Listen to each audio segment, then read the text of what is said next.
Hi everyone, I'm Dana Hokana. Welcome to Dana's Mini Clinics. This is an exciting adventure that we're going to be going on with you and your horse. And these clinics are going to give you so much information. My goal is to inspire you to be a better horsewoman or horseman and to be a better rider, to develop a better relationship with your horse, and to just be the best you can be. So we're going to get started right now with a very important concept. That concept is the stop. So this here is Lance. Lance is a good boy. I've had him a few months. He's not been a horse that had a lot of training in his past. He came to me very, very green with a few bad habits. One of them being a little mouthy to the bit. He would hollow and pick his head up, wouldn't keep his head and neck consistent, and very much on his front end. So one of the things that I want to address with you is the stop and how your horse stops and the importance of the stop. You know, the stop is awfully important if your horse is afraid of something behind it or in front of it or sideways and it's ready to blow and go, and you don't have that relationship, authority, equity in your hands and him and that stop to where, whoa, right now to me, whoa. If your stop doesn't mean much or you don't mean much to that horse as far as having authority over that situation, whatever is scaring him will mean more to him. And so I'm trying to help you to be safe, to be a great rider, because we want to be safe and we want a relationship. So I don't care if you trail ride or you want to show at a high level, the whoa is important. And controlling him and his feet through that stop is really important. But also add to that, the stop is important when you want a balanced moving horse, because your stop can define and tell you if they were on their front end or not, and it can help correct when they're on their front end. So a horse like him who has learned how to hollow out and get on his front end, he needs a lot of work with his stop. And I'm just going to tell you from a training point of view, there are really two ways to get a horse round and up, okay?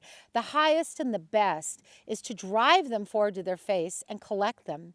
The other way, which is an alternate and an add to way on that, is to correct them through the stop. I use the stop on all of my finished horses, not taking away from the highest and best level of collection and correction is to drive them forward till you feel them round. So I've spent a lot of time driving him forward, and I've not spent the same amount of time drawing him to the stop. And that's why I wanted to show you on him. So I'm going to just talk to you a little bit about that stop. You know the stop is also very, very, very dependent on the rider's hands and how they approach or communicate, right? And we're going to be learning so many fun concepts. Communicating with your horse, okay? You communicate through your hands, right? Through your voice, through your legs, through your feet, through your body. But the hands really matter, and the body in the stop. So when we stop our horse, we're going to want to draw them to a stop, okay? And not necessarily jerk or grab them to a stop. I'm going to walk off and I'm going to just show you what I mean by that. So when I go to ask this guy to stop, I could do a couple of ways to stop him. Let me show you a wrong way. If I grab and stop like that, he listened to me because he knew better, but he's a little worried about that. Now I'm going to come in and I'm going to draw with my hands, right? And I'm going to draw him. He's worried about me now. And he's had a lot of issues of being a little worried in the face. So it matters how I come to him. I'm going to draw and draw and draw. Notice once my hands drew to the end of the rein, there wasn't bumping and there wasn't jerking. Once I drew, I connected and I stayed drawing. You know, if you've ever shot a bow and arrow or done any bit of archery, when you pull back on your archery bow, the word draw is used. You draw back. I love that example for even drawing back on my horse. So as I come to a stop, I'm going to draw, and notice he wanted to keep shoving out that door a little bit. So I'm going to draw him, draw to the backup. That wasn't good enough. We're going to do more. I want him, in fact, even my all-around horses, I like to stop on their haunches. I want him balanced through the stop. So it doesn't matter if his head is up or down right now. I can extend the trot walk, and whoa. Notice how much resistance came in there with him.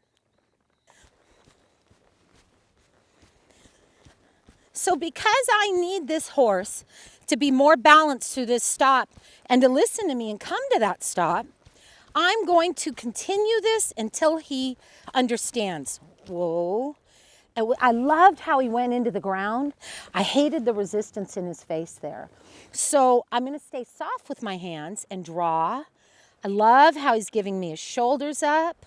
He's worried in the face, but if I see this here, see his leg out in front of him? This is the tension, right? So I've got my homework to do on this. And you now know the importance of the stop. So in our next episode, we're going to go deeper into this.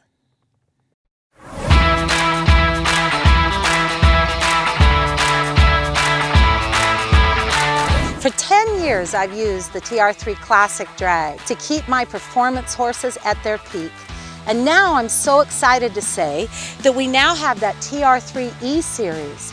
There just isn't anything better than that TR3 Arena Drag to help make my performance and my program complete.